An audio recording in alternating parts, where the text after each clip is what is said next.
资深作词人李坤城和相差40岁的小女友林敬恩相恋6年，当年这对爷孙恋轰动一时，引起外界不少关注。虽然曾传出女方20岁时两人会结婚，但最终却无疾而终。今天14日，正逢情人节，李坤城在脸书上大方放闪，闪瞎一票网友。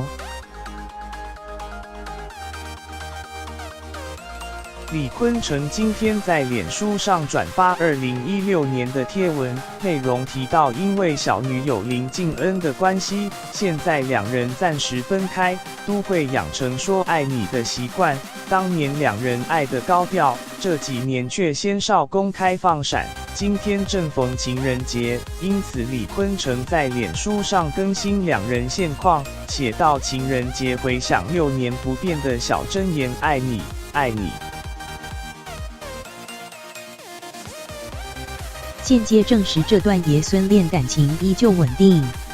据 ETHEDAY 报道，李坤城曾坦言和林敬恩交往后感觉回春了，也曾多次表达想和女友生小孩的意愿，但强调绝对不会让对方先有后婚。林敬恩表示不担心会意外怀孕，他认为坤城是一个很小心的人。